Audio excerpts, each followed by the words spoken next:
y terminó privada de la libertad en una condena inicialmente de 15 años. Al aceptar los cargos fueron 7 años y medio privada de la libertad, y ahí es donde Dios llega a rescatar ese costalado de errores, de ego, de vanidad, de ambición, de mentiras, y empieza a ser de mí una mujer nueva en el lugar donde uno menos se imagina. Yo tengo una enfermedad de base que es artritis reumatoidea y se exacerbaron todos los síntomas y terminaba paralizada y muerta del miedo. Yo decía, ¿qué es esta angustia tan horrible? Ángela, esa es la verdadera cárcel. Uno estar sosteniendo como un muro que uno sabe que uno no lo puede sostener hasta el momento en que eso se cae y ya empieza la verdadera libertad y la verdadera liberación, y donde Dios permitió bajarme de ese bus, poner la cara contra el pavimento y tocar fondo por completo. Sí, yo estaba privada de la libertad cuando Lina decidió terminar con su vida, y sí, todo se veía tan bonito, tan perfecto, y como yo lo atravesé también con mi hermana, que es esa depresión oculta, que es la más difícil de detectar, y que hay tantas personas en este momento, Ángela, en el mundo, que están padeciendo y transitando esa sensación que yo defino como de vacío existencial. No hay nada que justifique, que amerite, pero con la máscara puesta de aquí todo está bien, y con ese corazón completamente desolado, sin la presencia de Dios.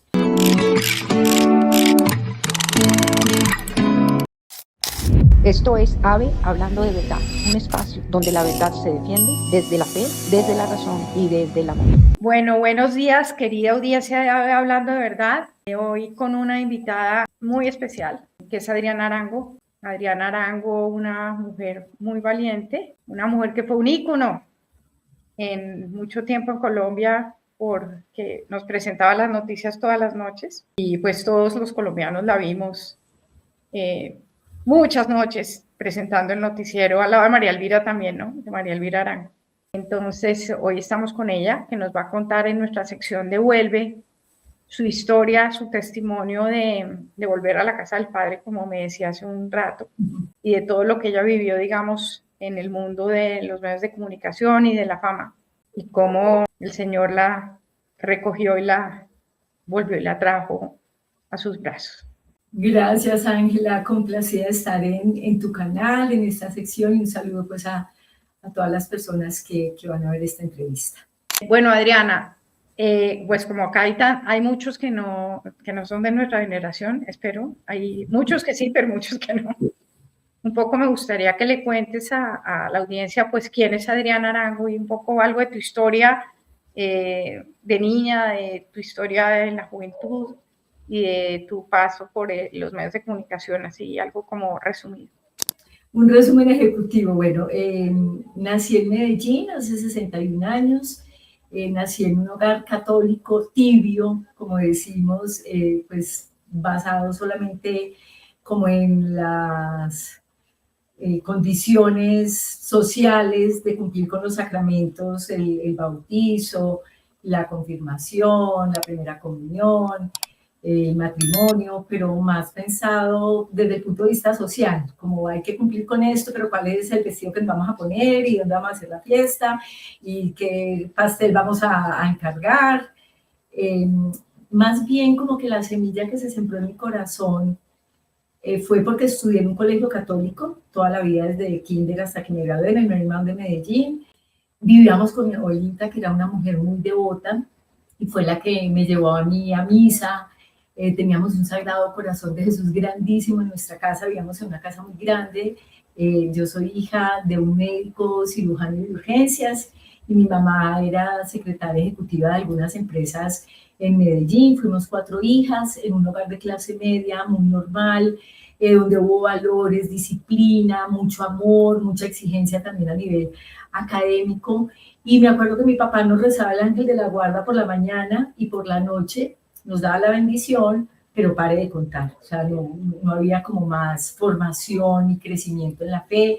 Solamente, como te digo, las idas a misa los sábados. Iba a misa de mediodía con mi abuelita en Santa Teresita en Medellín, y hasta ahí. O sea, teníamos conocimiento de lo que era pues los evangelios y el plan de salvación de Dios, pero nunca como incorporado a mi vida realmente para tenerlo como el eje y como el centro de mi vida. Una niña buena estudiante, estudié en la Bolivariana de Medellín, de ahí pasé a Teleantioquia, que fue el primer canal regional que había en nuestro país, y después di el salto a la televisión nacional y me volví presentadora de noticias, y ahí pues como que llega a un mundo de fama, de reconocimiento, de ego, de sentirse el más inteligente, el más querido, dando muchas noticias que en esa época, les hablo del año 1988, cuando yo llegué a Bogotá apenas de 23 años, pues era toda la escalada de los carteles de la droga en Medellín, Pablo Escobar, el cartel de Cali, los atentados narcoterroristas, la muerte de policías, de civiles, de jueces, de políticos, y yo ahí sentada, pues con toda la propiedad del mundo, dando las malas noticias. Estuve ahí durante 7 años, luego decido cambiar un magazine de las mañanas que era en vivo y en directo, un magazine donde yo me disfrazaba, conversábamos de actualidad, pero era algo mucho más desenfadado, como una visita en la sala de la casa con personajes públicos que estuvieran de boca en boca en ese momento. Y luego, bueno, me casé con un piloto, tuve 5 años de matrimonio, tuve 2 hijos, Juan Esteban y Mariana, luego me separo, estoy sola durante 5 años, y después conozco a Javier Coy, mi actual esposo, con él tengo una hija, y con él emprendimos un proyecto empresarial de comercialización de flores de exportación, y me retiré de los medios en cierta forma. Lo último que hice fue un programa en radio con José Gabriel Ortiz, que es pues una persona muy conocida acá en Colombia, y alternaba mi trabajo de ejecutiva, y ahí pues empezamos un proyecto empresarial que resultó fallido por múltiples errores, por ambición, por ego, por querer crecer más allá de nuestra capacidad económica, y nos vimos inmersos en un problema que terminó con repercusiones penales, porque recibimos dinero de muchas personas y nosotros era entidad financiera, y ahí nos metimos en una vaca loca, en una bola de nieve que no supimos ni parar, ni reconocer, ni aceptar que nos habíamos equivocado, ni poner la cara, sino que era todo un mundo de apariencias y de fachada y de vanidad y de ego y del miedo a decir me equivoqué y a reconocer la verdad, y terminó privada de la libertad en una condena inicialmente de 15 años. Al aceptar los cargos fueron 7 años y medio privada de la libertad, y ahí es donde Dios llega a rescatar ese costalado de errores, de ego, de vanidad, de ambición, de mentiras, y empieza a ser de mí una mujer nueva en el lugar donde uno menos se imagina que va a llegar, que es la cárcel. Volviendo a tu infancia y como a tu adolescencia, tú decís, bueno, sí, éramos católicos tibios como la mayoría lo hemos sido, pues simplemente a veces de ir a misa, pero no entender, todavía no ha habido como ese encuentro personal que es el que después muchos hemos tenido, y es el que pues el que nos transforma.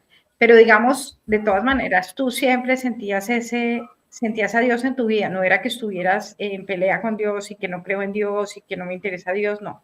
No, nunca, nunca. Lo que pasa es que no sabía su verdadero poder, y que él era el dueño de mi vida, de mi proyecto de vida, y que lo que me pasara o lo que me pase y me deje de pasar es todo según su plan para mí, según su voluntad. Entonces yo era la que buscaba al Dios bombero cuando estaba en esa crisis, ayúdame, empecé a hacer el rosario, empecé a hacer todas las novenas a todos los santos con todas las advocaciones. Cuando uno dice ayúdame, yo te prometo, haciendo la coronilla de la misericordia a las 3 de la mañana, a las 3 de la tarde, con los caballeros de la Virgen de Fátima, los llevaba a la oficina cuando estábamos ya en pleno problema y líquidos, con todos los, no solamente los empleados, sino también los bancos, los proveedores, las personas que habían confiado en nosotros y nos habían prestado esa plata, la familia, o sea, uno tratando como de contener toda una logística de un aparato que uno en el corazón, y ese es el Espíritu Santo, le dice para, pero uno cree que tiene el control, y uno realmente no tiene el control de nada. Entonces yo era pegada a ese Dios que había conocido, pero de una forma interesada, pidiendo que su voluntad se ajustara a la mía, lo que yo necesitaba, como con una especie de checklist, necesito esto, esto y esto, y Dios siempre nos contesta. Él me contestó no, y yo quería que fuera así, y ese no fue bajarme del bus, acabar, y no lo digo pues en el sentido como venga pues yo la castigo, sino como poder cerrar un ciclo que ya era pues galopante de endeudamiento y de problemas. Eso se volvía una cosa cada vez más grande, donde uno pierde la paz, donde uno no puede dormir. Yo tengo una enfermedad de base que es artritis reumatoidea y se exacerbaron todos los síntomas y terminaba paralizada y muerta el miedo. Yo decía, ¿qué es esta angustia tan horrible? Ángela, esa es la verdadera cárcel. Uno estar sosteniendo como un muro que uno sabe que uno no lo puede sostener hasta el momento en que eso se cae y ya empieza la verdadera libertad y la verdadera liberación, y donde Dios permitió bajarme de ese bus, poner la cara contra el pavimento y tocar fondo por completo, y ahí es donde Él llega a rescatarme, a restaurarme, a perdonarme y a darme todas las herramientas para yo poder entender en qué me había equivocado, en perdonarme primero yo misma para poder pedir perdón después y empezar a transformar mi vida de su mano en un ambiente que, como te digo, uno nunca se imagina que va a estar, y donde yo, en esa reclusión intramural en la cárcel del Buen Pastor de Bogotá, empecé a encontrar esa luz, esa paz, y a entender en qué me había equivocado y cómo podía empezar de cero mi vida, sirviendo a los demás, que eso fue lo primero que entendí, con una población carcelaria de una cantidad de miles de mujeres que no habían tenido la vida que yo había tenido, ni las oportunidades que yo había tenido, y reconociéndome exactamente igual a ellas. Cuando llego yo al calabozo, a la reseña, y me encuentro con otras 12 mujeres en un espacio oscuro, maloliente, horrible, mirándonos a los ojos sin preguntar, ¿y tú quién eres? ¿Y de dónde vienes? ¿Y cuál es tu apellido? ¿Y qué estudiaste? ¿Y cuánto cupo tienes en la tarjeta de crédito? ¿Y tu anillo si es de diamantes o es chiviado? ¿Y esos zapatos si son originales? Como uno está todo el tiempo en la vida escaneando a los demás y mirando a partir de ese estuche, yo ahí me quité ese estuche y me reconocí como una mujer vulnerable, en mi fragilidad, en mi poquedad, necesitada de Dios, y Él empieza a hacer esa obra a través de ese contacto, de esa convivencia con estas mujeres, y entender que tenía mucho para dar, mucho para aprender, y mucho para encontrar la verdadera libertad, que es la libertad del espíritu, y donde uno no se mide por lo que tiene, ni por lo que alcanzó, ni por el éxito, ni por los premios, ni por la cuenta bancaria, sino por lo que hay en tu corazón, para empezar a sanarlo y a empezar de cero, de la mano de Jesús y de María. Ese fue como mi proceso. Sí, es que definitivamente uno generalmente Dios, cuando uno lo encuentra o se encuentra con Él un poco más personalmente, cada uno en la medida en lo que esté en su proceso, generalmente le quita uno, un poco le quita todo, dice mucho, y a todos creo que nos ha pasado de una manera u otra. Yo creo que en el caso tuyo, y me gustaría que hablemos de esto, porque sé que tu testimonio, esto que nos estás contando, que ya lo has grabado y está muy completo, pero me gustaría que nos concentráramos también en, por ejemplo, el aspecto del medio en el que tú estabas, porque definitivamente no han sido muchos, hay algunas personas como tú que estuvieron en el medio, a veces actrices y actores, pues tú no lo eras periodista, hubieras podido terminar de actriz, pero bueno, en eso no terminaste. Realmente también tienen testimonios increíbles y que dicen, cuando caí al hueco, que es lo que nos pasa a todos, es cuando pues me encontré con Dios y Él me rescató, y cuando me di cuenta que yo no era nadie y que toda esta fama y todo eso que yo pensaba que tenía, pues no era una realidad. ¿Tú has tenido oportunidad de conversar con algunas, por ejemplo, con algunas de esas personas que ha tenido esa conversión? Por ejemplo, un Juan Pablo de Obregón, no sé, ¿sí? Sí, claro, con Juan Pablo, de hecho, pues nos hemos encontrado como presentadores el año pasado, precisamente cuando vino la misión de la Virgen de Medjugorje, fuimos los dos presentadores. Hemos estado, él tiene un emprendimiento con su esposa católico, yo también tengo un emprendimiento católico con mi hija, entonces hemos participado en algunas ferias. Él me entrevistó en pandemia cuando tenía su canal y compartimos nuestro testimonio. Y sí, es impresionante uno como se deja deslumbrar por ese mundo de apariencias, ese mundo material, y cuando, como dices tú, uno lo pierde todo, lo gana todo con Jesús, y todo pierde como ese sentido, esa relevancia, ya uno mira todo como con otros ojos, y mi mayor anhelo muchas veces, porque pues el mundo que te rodea, incluso de amistades, de familia, está todavía muy centrado en ese guión del mundo, y uno quisiera que la gente entendiera, yo digo que es como la fórmula de la Coca-Cola, yo ojalá lo pudieran entender, no como que quisiera gritarlo a los cuatro vientos y querer que todo el mundo se transformara, y era también como una angustia mía. O sea, si yo estoy viendo, por ejemplo, amigas que están en nueva era y son amorosas, y yo digo, ¿yo cómo hago para convertirlas? Y alguien me dio una vez un consejo, me dijo, háblale a Dios de ellas, pero tú no tienes que echarte en la espalda ese proceso de conversión. Dios se encarga de cada una, síguelas amando, síguelas acogiendo como tus grandes amigas, y simplemente con tu ejemplo, con tu testimonio, con tu forma de ser, vas a ser luz para el mundo, que es lo que yo quiero ser la luz de la tierra y la sal del mundo, como nos pide el Señor, con tus actuaciones, con tu forma de pensar, con tus posturas, sin ser tampoco pues vehemente, tratando de que todo el mundo pues se conviertan y descalificando las opiniones de los demás. Claro, sin imponer y sino por medio del amor y el testimonio, que en el fondo es lo más importante, ¿no? Hay un punto que te oía yo en tu testimonio el otro día y en otra entrevista que te oí, porque estuve mirando bastante para saber qué íbamos a hablar. El tema de la sanación interior, que también yo lo he venido trabajando mucho últimamente, tanto hice un retiro y lo he vivido hablando con personas, que definitivamente muchas veces todo esas, cuando uno entra a un mundo como el que tú entraste, de la fama, del periodismo, donde todo el mundo te veía, donde tenías el dinero, podías creer en Dios y todo, pero finalmente uno empieza a abrir puertas que no debe abrir y a irse alejando de Dios un poco, pero todo eso obedece, y el mensaje es para todos los que nos están oyendo. Todos tenemos heridas profundas en el corazón, unas más que otras, y digamos que cuéntanos un poco tu experiencia de sanación, de entender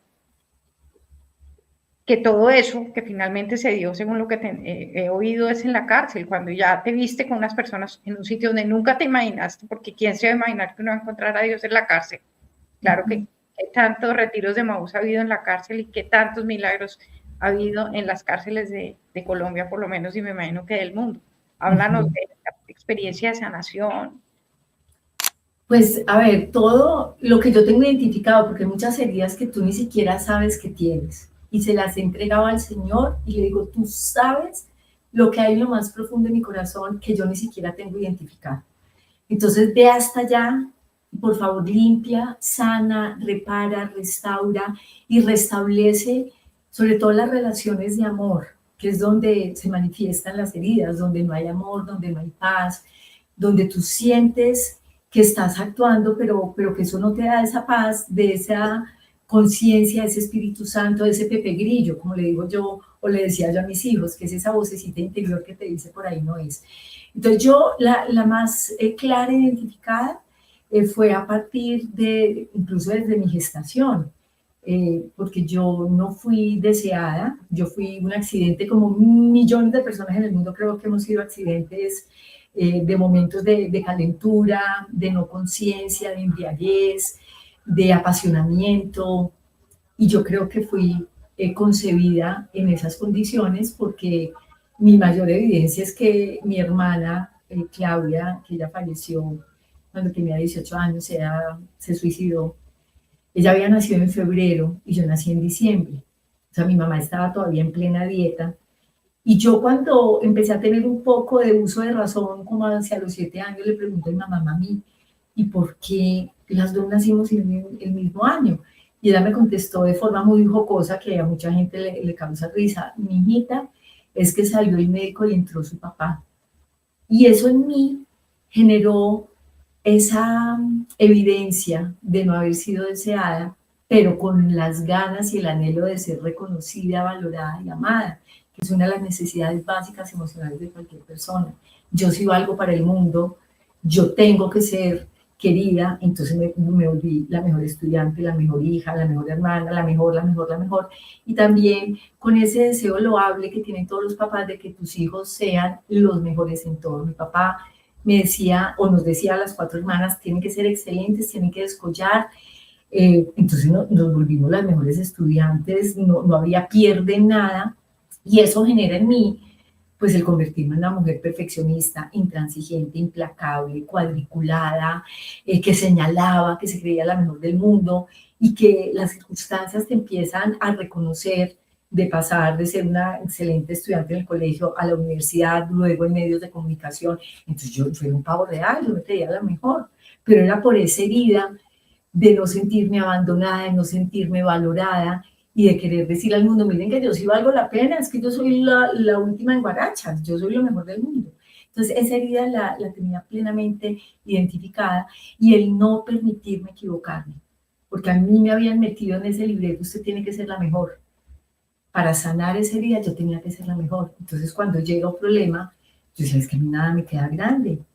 Y me enredo y me enredo y me enredo hasta que eso revienta, como siempre revienta, la verdad siempre sale a flote y empieza ya entonces ese proceso de poder identificar en qué me equivoqué, cómo generé tanto daño, tanto dolor, cómo pierdo algo tan importante como es la confianza, la reputación, el buen nombre, eso queda por el piso. Y volver a reconstruir eso, Ángela, pues solamente la mano de Dios, solamente la mano de Dios. No, y si hay algo que es difícil y que a todos nos cuesta mucho es esa parte, la parte reputacional, la parte de la imagen, es algo que es muy difícil de desprenderse y que es lo primero que yo creo que Dios quiere que no se, lo único que nos tiene que importar qué piensa de nosotros es realmente Él, ¿no? Y a él ni Mira, siquiera le importa cómo somos, porque nada más nos ni ama siquiera. incondicionalmente como seamos. Sí. Y mira que ese tema que hablas del ser deseado o no deseado en la gestación, fíjate que es el demonio también el que te dice no eras deseada, pero sí fuiste amada, porque el hecho de que fuera, que eso es un poco hablando uno en este trabajo, en el tema de la defensa de la vida y el tema de aborto, pues que lo he trabajado mucho también y hablando con las personas que trabajan en eso, por más que en ese momento fuiste concebido de cualquier manera y que no fuiste deseado, igual fuiste amado y fuiste amado por Dios, porque si no hubiera sido porque Él quiso, pues no hubiera nacido. Un poco a mí me pasa, esto es una conversación y no es bastante tranquila. Me pasó un poco lo mismo porque mi mamá me quedó esperando enferma a mí, por ejemplo. Mi mamá queda esperando a los 39 años enferma y yo nazco y se muere al mes que yo nazco. Uy, Dios. Yo también he sentido un poco, bueno, mi mamá seguramente, pues complicadísimo y no, nunca me sentí que no era amada, pero también sí, y creo que la mayoría de los seres humanos tenemos ese sentir que no somos, que de todas maneras tenemos por algún lado la herida de rechazo, la herida de abandono, el que tenemos que ser perfectos y muchas veces imponemos eso a nuestros hijos, que esa es una de las cargas que a veces cargamos las que somos mamás, ¿no? De cuando hacemos este proceso como de mirar hacia adentro y de darle gracias a Dios y encontrarnos con Él, pues que no tenemos que ser perfectas y que Dios nos ama igualmente de cualquier manera, pero el demonio siempre es el que te está en la herida y dice que no, es que tú no eras deseada, es que, ¿no? Cuando, por más las circunstancias que han sido, míralo con las niñas que quedan esperando fruto de una violación, esa persona igual, por el hecho de haber nacido, haber sido concebida de esa manera, claramente no era deseada para nada, pero puede ser amada y es amada por Dios, somos amados por Dios de todas maneras. Sí, que es lo más importante, lo más trascendente. Es lo más importante. Sí, a mí me impacta mucho en los procesos que he visto de personas que han estado en medios de comunicación o en el mundo como del éxito, de la fama, inclusive uno ve Hollywood, ve tanto dolor, tantas heridas. Obviamente tu caso es un caso difícil, pero nunca parecido a lo que le ha pasado a otras personas. Piensa uno, una persona que seguramente, creo que era menor que tú, pero también que a mí me conmovió mucho. No sé si eras amiga de ella, esta niña Lina Marulanda. Ay, sí, yo estaba privada de la libertad cuando Lina decidió terminar con su vida. Y sí, todo se veía tan bonito, tan perfecto. Y como yo lo atravesé también con mi hermana, que es esa depresión oculta, que es la más difícil de detectar y que hay tantas personas en este momento, Ángel, en el mundo, que están padeciendo y transitando esa sensación que yo defino como de vacío existencial. No hay nada que justifique, que amerite, pero con la máscara puesta de aquí todo está bien y con ese corazón completamente desolado, sin la presencia de Dios. Porque es que yo estoy segura que si uno se agarra a Dios, o sea, no estoy desconociendo la ayuda psicológica, psiquiátrica, terapéutica, pero hay que agarrarse primero de Dios. Y Dios, yo estoy segura que rescata, que recoge, que contiene y que pone pues esas herramientas, esas circunstancias y esas personas que te pueden ayudar a transitar algo tan difícil de manejar como es una depresión, un estado de ansiedad, pero lo más doloroso es uno no darse cuenta, no detectarlo en el círculo cercano, eso es lo más difícil. Sí, yo también lo vi con mi hermano y es muy doloroso. Y es muy doloroso porque es un mundo que uno no imagina el infierno que vive la persona, que tú dices que lo viste también con tu hermana. Y pues un poco si el mensaje para quienes nos estén oyendo, uno a veces graba este tipo de entrevistas y me imagino que ya te ha pasado muchas veces, no sabes quién está viendo y uno dice con que una persona, con que un alma se salve o con que una persona se acerque, pues crea el mensaje y eh, el tema de la depresión y de la tristeza, estando uno de pronto en un mundo en el que pareciera que todo está perfecto y no está perfecto allá adentro, siempre Dios será la respuesta, siempre es, Él está ahí con los brazos abiertos, lo que pasa es que generalmente, pues, a veces somos tercos los seres humanos y le decimos que no, que no, que no, y Él por todas partes trata de buscarnos. Adriana, tú eres mamá de 3 hijos, entiendo, ¿no? Sí. Cuéntanos un poquito de esa experiencia tuya, de todo esto que viviste, de estar privada de la libertad, de tus hijos, verte así. Me parece súper fuerte y súper valiente tú enfrentarlo, pero cuéntanos cómo ha sido eso, cómo fue eso.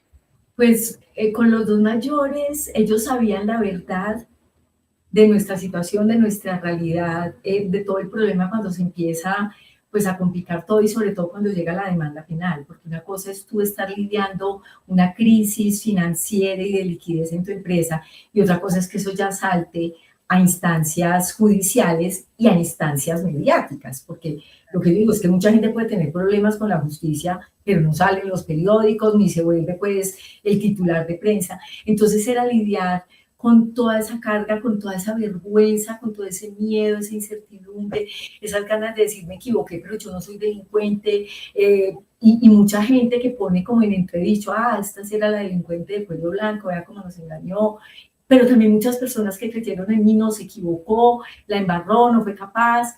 Bueno, hay de todo tipo de reacciones e incluso hoy hay gente que me sigue insultando, diciendo que soy la estafadora, que me gasté la plata, que no reparé a las víctimas y yo tendré que cargar con eso, pues yo creo que para toda mi vida, pero pues se lo entrego todo al Señor y como siempre digo, oro por todos esos corazones heridos que no han podido encontrar tampoco la paz que yo ya encontré, porque a mí lo más importante era el perdón del Señor y pagué con la justicia, o sea, en este mundo pagué con lo que podía pagar, porque a nosotros al quitarnos pues todos nuestros bienes y haberes, eso quedó en manos de la Superintendencia de Sociedades y liquidaron, bueno.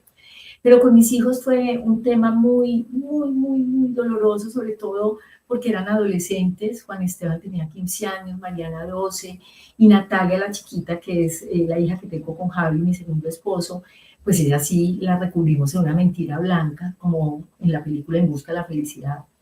Y nunca le contamos lo que estaba pasando y sin embargo ella siempre lo supo. A los 12 años, cuando estábamos en pleno proceso de prisión domiciliaria, ya los dos en la casa, nos dice un día haciendo una tarea, le preguntaron en el colegio, tienes que redactar cómo describes a tu papá y a tu mamá y cuál ha sido el día más triste de tu vida. Entonces dijo, mi papá es el hombre más chistoso y más jocoso que conozco, Javier tiene un sentido del humor impresionante, y mi mamá es la mujer más fuerte que conozco. Y el momento más triste de mi vida es cuando llegué del colegio y me dijeron que se los habían llevado para la cárcel. Yo, ¿para la cárcel? ¿Y a ti quién te dijo, mami, yo siempre supe? No, mira, a mí se me partió el corazón en dos porque mi suegra me la llevaba una vez al mes durante 20 minutos solamente. Mis hijos iban también una vez al mes a la visita de hijos durante todo el día, pero hay veces no iban porque tampoco me gustaba someterlos pues a todas esas requisas, a esas filas, a ese estrés. Ellos sin entender muy bien cómo era todo ese ambiente carcelario. Entonces para Juan Esteban y Mariana, ellos se fueron a vivir con su papá, pero pues en plena etapa adolescente pasaron muchas cosas que Mariana me dice, mami, es mejor que no sepas, pues nosotros quedamos casi que a la deriva en manos de unos abuelos mayores, de las mamás, de sus amigas del colegio que trataban de contenerlas, y mi contacto con ellos era telefónico 2 veces en el día, antes de que se fueran para el colegio, cuando volvían, contándoles y dándoles pues mucho ánimo sobre mi proceso de adaptación allí en la cárcel, pidiéndoles que fueran juiciosos, disciplinados, que entendieran que ese proceso había empezado pero que iba a terminar, pero pues para ellos con un vacío emocional muy grande. Gracias a Dios en el colegio hubo un apoyo psicológico donde también con todos los padres de familia hubo como un proceso de contención para que no se comentara, como comentamos tan abiertamente, no, es que los dos están en la cárcel y que los hijos empezaran de pronto a hacerles bullying, no, gracias a Dios ellos no tuvieron que padecer eso, pero con la chiquita sí hubo un proceso emocional mucho más complicado porque ella no entendía por qué si yo le di la bendición esa mañana antes de irme para una audiencia en la cual me quitaron la detención domiciliaria y me mandaron para el Buen Pastor y al papá lo mismo. Ella no entendía cómo así. Mi mamá me dijo que nos veíamos esta tarde, que íbamos a comprar un helado por la reja pues, del conjunto, porque yo estaba ahí en detención domiciliaria. Y como así que no volvieron, ¿dónde están mis hermanos? ¿Dónde está mi vida? Y pues sus abuelos, los papás de Javi, llegaron a recibirla, pero ya unas personas mayores, con crisis de nervios, llorando, con problemas de tensión del corazón. Bueno, entonces la niña en ese ambiente, a pesar de que mis cuñadas y muchas amigas también salieron a rodearla, que no le faltara nada, pues no estaban sus papás, no estaba su familia. Ella le quedaron sus muñequitos y ya, y ella empezó a darse contra las paredes, a arrancarse el pelo. Mi suegra me llamaba, Adriana, ¿qué hago? ¿Cómo manejamos esto? Y gracias a Dios la psicóloga del colegio un día fue con ella hasta la cárcel y pues no le explicamos qué estaba pasando. Pero dije, mira, ya la mamá consiguió trabajo porque no teníamos trabajo. Mis compañeras de la cárcel hacían toda una puesta en escena como si fuera un taller de bordado y tejido y de forrar cajas con collage. Entonces ya veía que todas trabajábamos y todas nos veíamos muy normales y yo jugaba con ella, con las muñequitas Barbies que me dejaron entrarle, y jugaba que estábamos en el spa El Buen Pastor y yo la consentía. Y era así como una mentira blanca, como una realidad alterna, donde ella me viera y sintiera mi amor, y yo pidiéndole a la Virgen que me permitiera, Ángela, con un taco en la garganta, volver a recuperar ese tiempo perdido, y con mis hijos también, pues tratando de demostrarles que me había equivocado, que había puesto la cara y que estaba pagando por ese error, que ahí también quedó una enseñanza muy importante para ellos, que no importa, o bueno, sí importa pues los errores que cometamos, pero la forma como le ponemos la cara y frenteamos las situaciones, asumiendo lo que nos toca asumir, también para ellos dejó un mensaje de resiliencia, de fortaleza y de verdad, la verdad por encima de todo. Porque yo, siendo periodista, formada en el rigor periodístico, en la ética, en la verdad por encima de todo, cómo transgredo ese valor fundamental con el cual mi papá y mi mamá me formaron, en la honestidad, en la rectitud, en la integridad, y cómo uno se sale de eso, y más aún con mi formación periodística. Entonces, para ellos la verdad que su mamá transmite en este momento es, mira, si tú me dices son las 10:20, yo no, Ángela, son las 10:21. O sea, ahí el rigor se volvió contundente en todos los aspectos de mi vida.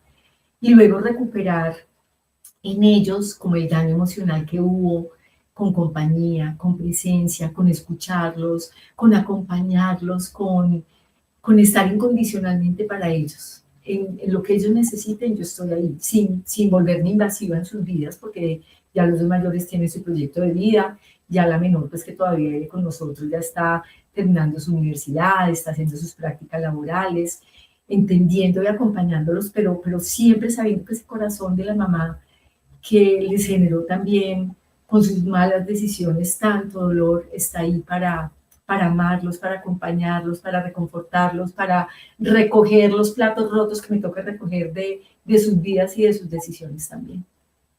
Claro, y es que de todas maneras nada, la pedagogía de Dios a través de la familia de uno como papá es pues aprender mil cosas, el amor incondicional pues el que Él nos da. Lo más parecido a ese amor pues el nuestro, bastante imperfecto por cierto, pero también es el tema de la gratitud y la ingratitud. A veces que uno dice los hijos a veces no son tan agradecidos, pero pues finalmente es un amor increíble y después ellos mismos se dan cuenta o valoran profundamente lo que uno les da, y el reconocer que uno se equivoca y que pedir perdón no es fácil, y asumir la responsabilidad de las acciones. Todo eso pues yo creo que es una maestría que dura, que les tocó a tus hijos pues a través de esto, dura para todos ustedes, pero pues finalmente creo que ese es el mayor legado que uno le puede dejar a un hijo, ¿no? Que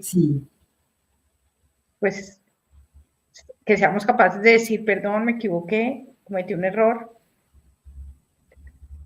cometer ciertos errores y alejarse de Dios, pues finalmente que alejarse de Dios implica muchas cosas, ¿no? A veces, no, pues que sí, porque a veces creemos que alejarse de Dios es que no va a misa, ¿no? Puede que vaya a misa, pero igualmente puedes estar ofendiendo a Dios con lo que haces y en un mundo tan, pues tan donde hay tanta sutileza para negar a Dios permanentemente. Y en todo este proceso, obviamente yo sé que viste a Dios en todas partes, pero te oía yo decir, me parece muy lindo, que donde más lo viste fue en la cárcel.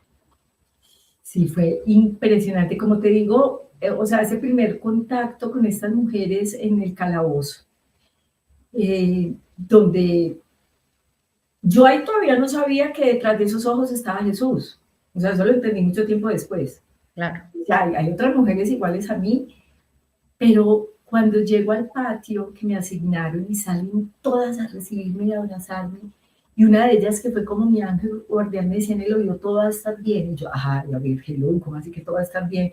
Si ya estamos en la inmunda, si ya toqué piso, si ya toqué fondo, me decía, todo va a estar bien. Ver esa solidaridad, ese no juicio, ese deseo de acogerme, de rodearme, me despertó en mí un sentido de solidaridad y de ver que todos, absolutamente todos los seres humanos, tenemos esos rincones de luz y de oscuridad, pero encontrar la luz en la cárcel, encontrar el talento, los dones, la forma de convivir en condiciones pues tan inhóspitas, tan adversas y tan difíciles, y podernos reír, y podernos abrazar, y poder compartir así fuera una panelita Copelia de Arequipe en 7 mordiscos, y de ver el valor de sentirnos iguales y reconocidas sin importar el delito, sin importar la condena, sin importar por qué habíamos llegado ahí, sino desde tu naturaleza humana, desde lo más bonito que tienes,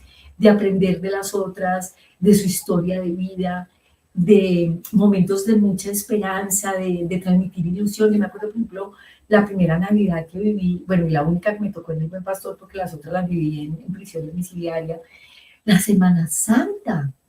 O sea, yo entendí realmente que eso no era una parranda santa. Yo siempre cogía paseos, rumbas, borracheras, frenesí, locura, de todo.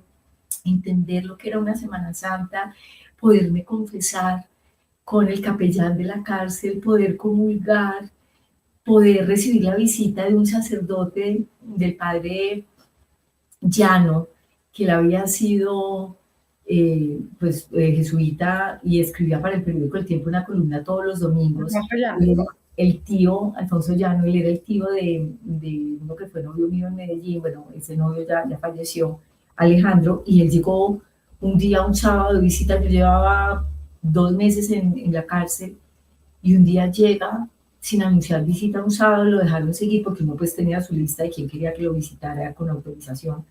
Pero como él era el sacerdote, llegó muy a las 8 en punto a decir, vengo a visitar a Adrián Arango, y lo dejaron seguir. Él entró con una Biblia, que es todavía mi Biblia cabecera, y llega a hablar conmigo, yo feliz de presentarle a mis compañeros, yo estaba todavía en pijama, ni me había bañado, desayunamos con él, y él me empieza a hablar del libro de Job, y me empieza a mostrar cómo uno puede perderlo todo y renegar de Dios en un momento dado porque te cambió todo el tinglado en el que estabas montado, y cómo Dios vuelve eh, a restaurarte y a recuperarte y a darte lo que sabe que realmente necesitas. Y bueno, muchos otros libros de la Biblia, Hechos de los Apóstoles, Proverbios, los Evangelios, Eclesiástico, Eclesiastés. Pero sobre todo cuando escribe esa columna después de salir de la cárcel al domingo siguiente y publica en el periódico El Tiempo, estuve visitando a Adriana Arango, y yo creo que todas las personas deberíamos de pasar al menos 6 meses en la cárcel, después de lo que yo vi en ella. Ese proceso de transformación de ella a mí me dejó muy impactado, y yo decía que, pues, que fue lo que vi en solamente 2 meses, y ya han pasado 10 años desde que recuperé mi libertad, después de 5 años y 8 meses en prisión domiciliaria, 9 meses en la cárcel del Buen Pastor en reclusión intramural. Mira, todo lo que ha ocurrido, Ángela, con esta Adriana que hoy te está hablando es completamente distinta a la Adriana que presentaba titulares de noticias horribles, que luego ella fue la mala noticia, y que ahora está acá para hablar del Evangelio, de esa buena nueva de Jesús, para hablarle a la gente de que con Dios todo es posible y Él restaura todo, absolutamente todo. Adriana, y volviendo, tú, por ejemplo, toda la gente amiga tuya, eventualmente de esa época, compañeros de medios y todo, ¿ha habido algún tema del que te pregunten? Bueno, porque en alguna de las entrevistas que te he oído, pues no hablas específicamente tanto de Dios, porque son otros tipos de entrevistas, pero sí hablas mucho. Y cuando hay cuando tanta lejanía de Dios a veces en las personas, tanto escepticismo, porque la gente es escéptica, porque pues no es fácil para unas personas que nunca han conocido, que no nadie les ha hablado, pues que tienen mil temas en su cabeza y en su corazón, hace encontrar una respuesta general como frente a tu testimonio, decir, mire, es que realmente me encontré con Dios, me rescató de allá, todo lo que viviste. Pues mira que es muy respetuoso, pero sí, como con un aire como de incredulidad, como esta es la fumoviche, ya que pecado la perdimos. Pero curiosamente todos me buscan para que ore por ellos. Usted que tiene, que mejor dicho, tiene primer puesto en el cielo, a usted que sí la oyen, y yo a ti también te oyen. O sea, yo rezo por ti, oración de intercesión, soy experta, tengo una libreta con casos VIP de urgencia inmediata, oro por todos, incluso desde la pandemia Ángela tenía una libreta con la lista de personas orando por tantas personas enfermas que habían fallecido, que estaban en riesgo, que estaban desoladas. Transitar esa pandemia para mucha gente fue un reto y una verdadera casa por cárcel. Yo de hecho monté una charla para muchas empresas que la hacía virtual porque la gente asociaba eso, o sea, no podemos salir, usted cómo vivió esa prisión, cuéntenos un poco, ¿eh? Pero entonces mucha gente me dice, no, ore por mí, que usted sí, a usted sí le hacen caso, a usted sí la escuchan.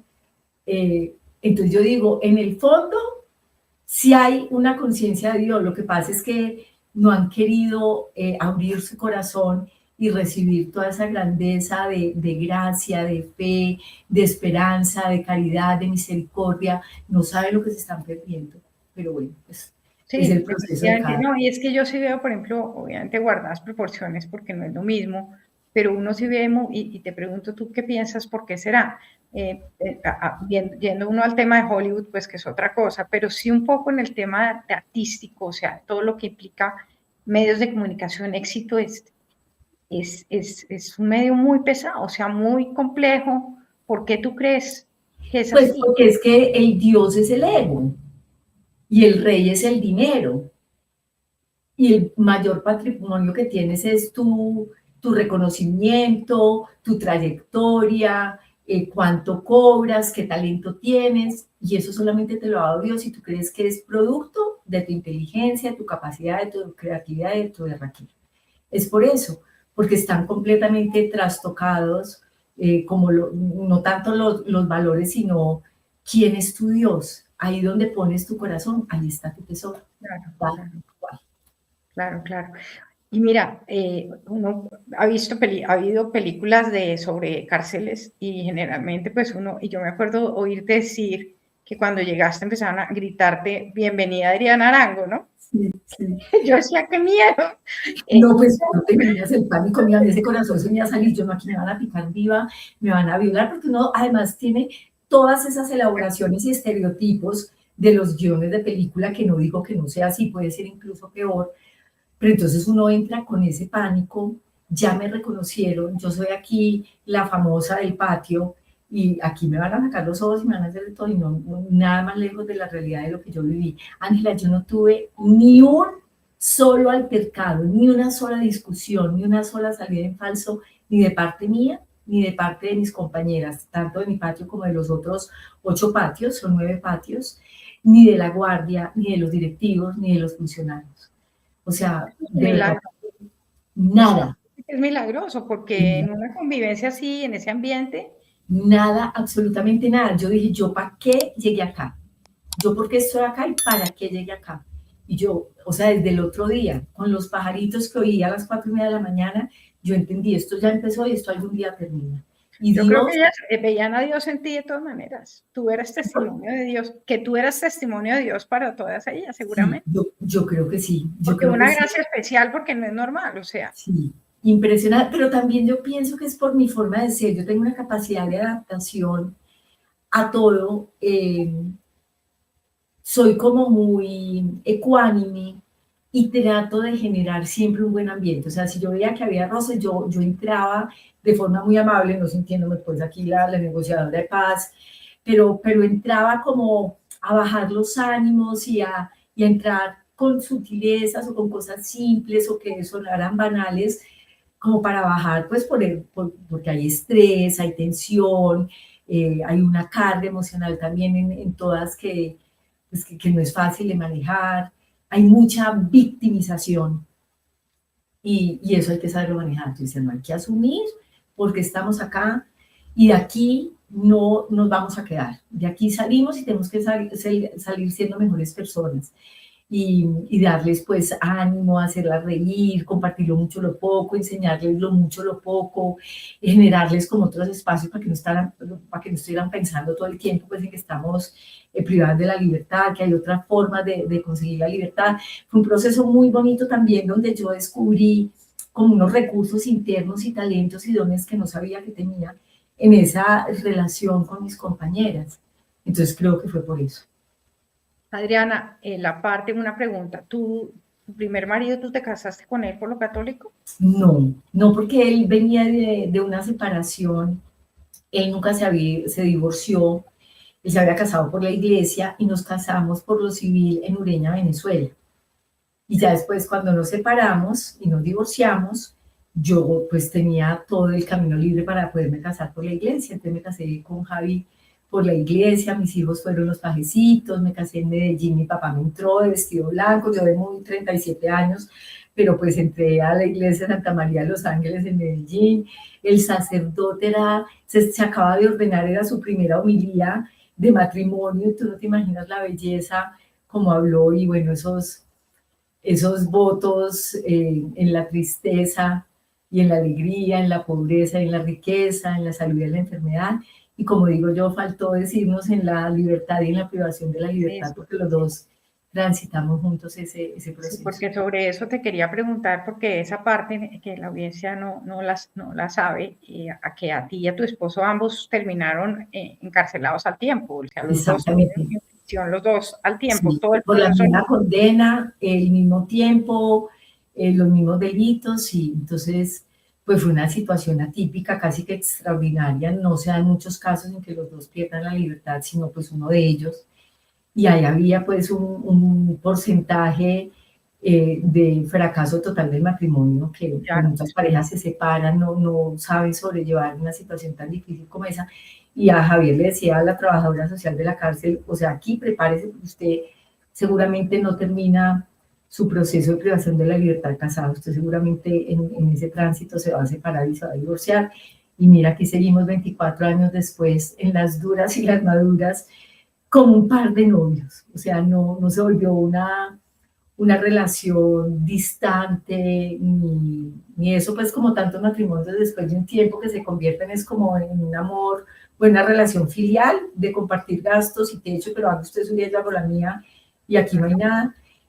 Una vez en el Santísimo, no hace mucho, Jesús me dijo, ámalo con pasión, ámalo con devoción y ámalo con compasión. Y eso es lo que hago todos los días, amarlo con pasión, devoción y compasión. ¿Y tú qué crees porque, qué sientes o qué has visto en tu oración y en este tiempo que fue eso? Porque realmente no es nada fácil pensar en la situación que ustedes vivieron. ¿Cómo crees? Porque en ese momento todavía no estabas tampoco tan cerca, pues si eras creyente y todo, aunque él siempre estuve contigo, eso se ve a leguas. ¿Qué crees tú para haber soportado para que el matrimonio haya sobrevivido? ¿Crees que tiene que ver algo el hecho de que hubiera un sacramento ahí? Obvio, obvio, y eso siempre lo entendí, o sea, desde el momento en que nos dimos la bendición saliendo de la sala de audiencias esposados y nos llevan a los calabozos del CTI, pues ahí en el complejo judicial de Palo Quemado, él en una celda, en un calabozo y yo en el otro, nos despedimos y nos dimos la bendición. Y cuando nos hablábamos telefónicamente, pues que me podía llamar a mí a mi patio, él hacía filas interminables para hablar conmigo. Yo le decía, mi amor, Dios está en el centro. Y nunca, Ángela, no me vas a creer, pero sí hemos tenido 2 o 3 mini crisis, pues, porque no han sido ni siquiera de más de una semana, 3 días.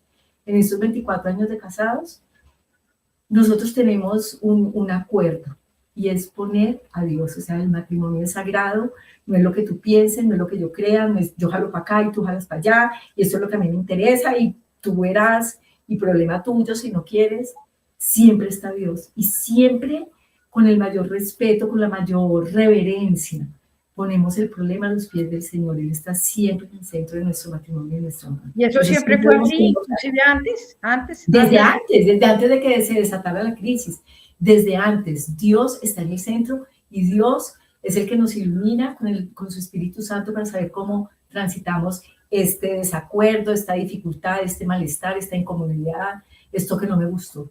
Siempre está el Espíritu Santo y nuestro Señor ahí.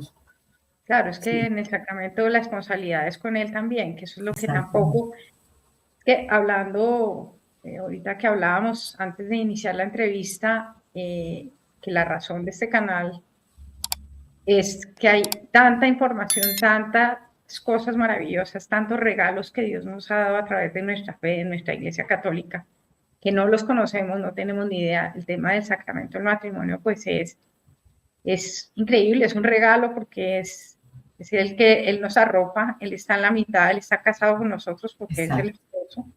Exacto. Cuando no queremos o no podemos nosotros, pues Él sí quiere y Él sí puede, ¿no? Porque Él es el amor de los amores. Sí. Y eso es muy lindo, me parece increíble, además porque tienes la comparación del matrimonio anterior que tuviste. Durante tienes una referencia muy clara de lo que era estar. Y a veces la gente le dice, no, pero eso no importa. O sea, mientras hay gente que le ha ido divinamente y que no está casada por la iglesia, pues obviamente si tú no crees, pues no vale la pena que te cases por la iglesia. Ajá. Pero si tú sí crees, sí hace toda la diferencia. Sí. Después veías la comparación completa. Claro, pero mira que también es muy curioso tanta gente que dice creer y se casa por la iglesia por la pompa del matrimonio. Y matrimonios que se acaban y entonces, ¿dónde quedó Dios? O sea, fue una cosa efímera y para la foto. Que eso me parece más preocupante. Claro. Eso me parece más doloroso, eso me parece más irreverente. Claro, de uno entrar a un altar y asumir un sacramento que es sagrado y tirarlo por la borda porque el matrimonio no me funcionó, porque me cayó gorda la suegra, porque te excediste conmigo en esto o en lo otro, y nunca buscan la intermediación de Dios que puede restaurar todo. Yo sí soy pro matrimonio, mejor dicho, yo sí creo en que esto es hasta que la muerte nos separe, no que porque se me acabó el amor, no porque se me acabó el amor. Pero claramente lo que tú dices es muy cierto y estoy de acuerdo que precisamente si las personas que no, la iglesia, digamos en eso, yo a un sacerdote que ha escrito mucho sobre eso, que unas personas que no creen, que no están dispuestos a realmente a seguir, a que no les importa, que no tienen interés, que simplemente lo quieren hacer por un tema social, pues no deben casarse por lo católico porque es una cosa muy grave, porque es ofender a Claro, es Dios gravísimo. gravemente, es un Sí, sacrilegio, imagínate la comunión, todo, pero además pues pues una bobada, pero desafortunadamente pues no todo el mundo lo ve, pero estoy de sí, acuerdo contigo y me parece muy lindo eso, porque mira Dios cómo te fue, o sea, Dios te protegió sí, demasiado. maravilloso. Impresionante. Además, mira la forma de protegerme. O sea, me llevó a la cárcel porque es que estábamos atravesando pues una etapa muy dura, muy complicada de amenazas, de seguimientos, de saber dónde estaban los niños. Nos llamaban con llamadas anónimas. Ah, Natalia tiene hoy presentación de coro en tal parte, allá la vamos a ir a ver. A las 6 de la mañana, uno ver motos abajo, asomándonos por la ventana del apartamento, motos abajo mirando para arriba. O sea, era la única forma. Nos tenía que sacar para meternos en la cárcel donde uno estaba realmente a salvo y dejar que pasaran los años mientras se bajaban los ánimos, porque tú sabes el tema de plata. Yo creo que el mundo, los problemas del mundo son de plata, sexo y poder. Por eso la gente se mata. Por No, y eso la claro, gente... mucha gente que seguramente fue todo lo que tenía, pues, lo puso y lo perdió, y que pues es muy complicado porque no todo el Sí, mundo reacciona de la misma manera y no es fácil, así, pues. así es. Claramente no lo hicieron a propósito, pero igual pues Ahí quedó el daño, sí. ahí quedó el daño y fíjate que en la época el caso tan sonado fue obviamente muy diferente porque además ahí había una responsabilidad, pienso yo, mucho más grande, el tema de Jaime Mikkelsen, todo ese tema fue muy Claro, pero es que delicado. además era entidad financiera, nosotros no lo éramos. Por eso, Era sí, más un tema particular de préstame y yo te recibo y te doy estos intereses y lo manejamos así, como muy coloquialmente, muy como en confianza, pero calladitos. claro, y por eso fue el delito de captación, pero digamos que en el caso de cuando realmente hay un abuso de poder por parte de un banco, ya que sí tiene todo pues también es muy grave, mucha gente queda pues en la calle por cuenta de eso. Sí. Mira, el tema del juicio, el tema, ya sé que ya casi, qué pena robarte tanto tiempo, pero es que Tranquilo. hay mucha cosa muy linda para hablar. Los seres humanos solemos ser, y cuando nos acercamos a Dios, a veces caemos en eso de ser de juzgar muy duro. Yo pienso que esto que te pasó, que les pasó a ustedes, como lo que nos pasa a todos, es de ser uno capaz de no ser del juicio. O sea, una cosa que algo está mal, claro, la acción está mal, el comportamiento está mal, pero la persona hay que tratarla con suavidad. Y eso fue lo que tú sentiste también en la cárcel, ¿no? Que te hubieran podido ser durísimos contigo todos, decirte usted, claro, ¿no? En general, fue mucho el juicio de la gente alrededor, amigos. Pues mira que muchas personas que hacían parte de nuestro mundo se alejaron por juicio, por no querer como dar ese respaldo, pero callados, aceptando pues como una realidad muy difícil de gestionar. Llegaron muchas personas nuevas a rodearnos, a ser solidarias. A, y yo tengo una historia hermosa. Un día me llaman, a mí me llamaba mucha gente pues al patio y mis compañeras me decían periodística, periodística al teléfono, periodística al teléfono, periodística. Entonces una vez paso y yo, pero ¿quién es? Me dice, no, la están llamando de Pampayá, que es pues la famosa panadería acá Sí, que sí, sí. tiene cualquier cantidad de delicias. Y yo de Pampayá, ay, quién sabe para qué será. Yo mientras iba a contestar, yo eso debe ser que me van a mandar una donación, entonces les voy a pedir tantos buñuelos, tantos pan de yucas, tantas roscas de pan de queso. Yo ya iba con el dedo en la cabeza. Y llegó aló, hola Adriana, hablas con Álvaro Londoño, te estoy llamando de Popayán, no de Pampayán, de Popayán. Bueno, sí, hola, ¿cómo estás? Cuéntame, yo no te conozco. No, tú no me conoces, pero estoy muy impactado con tu historia de vida. Era diciembre, con la forma como quedaste separada de tus hijos tan chiquitos. Y yo sentí en mi corazón el deseo de compartir mi prima de Navidad que acabo de recibir de la empresa para que tú, si me lo permites, me dejes mandarles regalos de Navidad a tus hijos. Ay, no, qué belleza, Dios mío. Mira, yo me quebré y todavía me quiebro acá. Pues Ella claro. murió, después supe, nunca lo conocí, pero después me enteré que él había muerto en pandemia. Y le mandó regalos de Navidad a mis hijos. Y eso es un mínimo ejemplo de todas las muestras de solidaridad. Otro día estaba en prisión domiciliaria, me habían dado permiso para ir a una cita médica.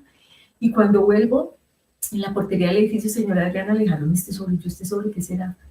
Había 300.000 pesos en efectivo. Nunca supe quién me los dejó. Amigas, colegas que salieron primero a hacer una vaca enorme para poder sostener los gastos de Natalia, pues además de la ayuda de mis suegros, de mis cuñadas, de mi familia, o sea, una red de apoyo impresionante de colegas, de toda la historia de mi vida, desde amigas de kinder aparecieron, compañeros de la universidad, con las personas que había trabajado desde Teleantioquia, en Bogotá, en el noticiero, en el magazine, en radio, bueno, en todos los medios donde había trabajado yo, como que todos se volcaron a ver cómo podemos ayudar a Adriana económicamente. Y luego, estando en prisión domiciliaria, me llevaban al mercado, me ayudaban a pagar los servicios públicos, para pagar la salud, el arriendo. Una amiga llegó con un televisor un día y otra llegó con un computador y la suscripción a internet para yo poder trabajar a distancia en mis asuntos de comunicación. O sea, la solidaridad fue impresionante. Entonces, mucha gente que me conocía me rodeó, otra se alejó, otra me siguió juzgando, otros amigos dejaron de ser amigos, pero llegaron muchos, muchos, muchos buenos amigos. Pero fue más la gente que te apoyó, o sea, increíble, ¿no? Fíjate que todo es un testimonio de esperanza y de esperanza y de esperanza del amor de Dios, y que a veces vemos tanta oscuridad, como que todo es malo y que todo el mundo es malo y que el mundo está podrido. Pues sí, hay mucha maldad, pero yo sí creo también que hay mucha bondad. Sí, mucha, muchísima. Pues tu testimonio y lo que cuentas, pues es muestra de eso, obviamente. Que sí, porque te digo inclusive que el otro día que le comenté a mi esposo que te iba a entrevistar, me dijo, ay, sí, pobre, ¿qué fue lo que le pasó a ella? Yo me acuerdo algo. O sea, ni siquiera recuerdo que hubiera como un tema de juicio durísimo, por lo menos en el entorno mío. No, obviamente me imagino que unas personas que habrían perdido algo que tú les hayas... Y pues todavía están, sí, todavía están dolidas. Muchas otras me perdonaron, me buscaron y me llamaron para pedirme perdón, de las personas que me habían demandado penalmente, a pedirme perdón. En el retiro de Maús me encontré con uno de los acreedores, yo pensé que me iba a morir, y me abrazó para pedirme perdón y me dijo, ya los perdonamos en el amor de Cristo Jesús. Mira, tú no sabes lo que fue eso. Claro, ese fue el regalo más grande de mi retiro de Maús. ¿El retiro de Maús lo hiciste en la cárcel o lo hiciste afuera? No, lo hice afuera. A los 40 días de haber salido en libertad, me lo regalaron. Una persona que se convirtió en gran amiga mía había visto, yo di una charla, ay, aquí estoy yo medio llorando, tenía listo mi Kleenex porque soy súper llorona. Había visto un TEDx que hice desde la cárcel con Joana Bamón, que era el primer TEDx que se hacía desde una cárcel en Colombia y en Latinoamérica, y el segundo a nivel mundial. Y yo ya tenía allí mi tiempo de condena cumplido, pero no me habían dado la orden de libertad, entonces lo hice en la cárcel. Y esta persona lo vio y le escribió a Joana y le dijo, yo tengo unas pastillas para la artritis que de pronto le pueden servir. Bueno, entonces nos hicimos amiguísimas. Me dijo, yo soy de Maús, voy a buscar que te bequen, pues porque yo sin un peso, y me becaron. Y bueno, ahí empezó también todo mi camino de conversión, de formación, de comunidad, de servicio, de ir a dar testimonio en muchas partes, en cárceles, en otros retiros, en otras ciudades. Ya estuve en Panamá también dando mi retiro, mi testimonio. Y bueno, ayudando en lo que el Señor quiere y para lo que el Señor me tenga. Digo que Él es el presidente de la Junta Directiva de mi agenda. Él me va marcando quién, cuándo, cómo y dónde. Bueno, Adriana, ya para terminar, porque me imagino que tienes varias ocupaciones, pero espero que no sea la última vez que me... No, claro que no. Me gustaría que le des como un mensaje a la gente que nos está viendo, especialmente frente a la gente joven, o la gente que está, las mujeres que a veces están en temas ejecutivos, que están exitosas. Un mensaje que no quiere decir que uno no le puede ir bien y que no pueda tener éxito, pero como ese mensaje, como ese punto que tú quisieras llegarle a muchas personas. Bueno, pues Dios nos hizo a todos distintos, únicos, irrepetibles y tenemos impreso en nuestro corazón, en nuestro espíritu, su sello de amor, de su voluntad, de su propósito en nuestra vida. Obviamente a todos nos da talentos, pero nos los da para servirle a Él y para agradarle a Él. Nada es por nuestro mérito, ni por nuestra cuenta propia, ni por nuestro esfuerzo, ni por nuestros estudios, ni por nuestra trayectoria. Entonces las invito y los invito a los que nos estén escuchando a darle a Dios ese primer lugar en su corazón, cuando uno le entrega toda su vida, sus decisiones, sus palabras, sus acciones, sus emociones al Señor.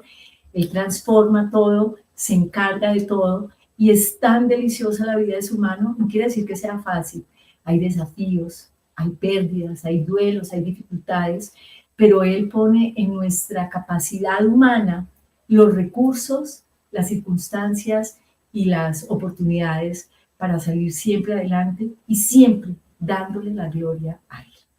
Muy bien, Adriana, pues muchas gracias por este tiempo, por este espacio, por tu generosidad, porque de todas maneras pararse sentada aquí a contarle a todo el mundo pues sus cosas, pues ese es un acto de valentía y pues muchas gracias, te agradezco. No, Espero que la audiencia le guste, le haya gustado este episodio, que a quien le haya gustado pues le dé clic a la campanita y nos ayude a compartir con todos sus contactos en sus redes para que mucha gente pueda tener la oportunidad de oír este testimonio tan lindo de una persona pues tan increíble y que sobre todo tan valiente, porque yo pienso que sobre todo eres muy valiente y te agradezco. Entonces, espero que no sea la última, como te digo, y que Dios te bendiga mucho y gracias por lo que haces.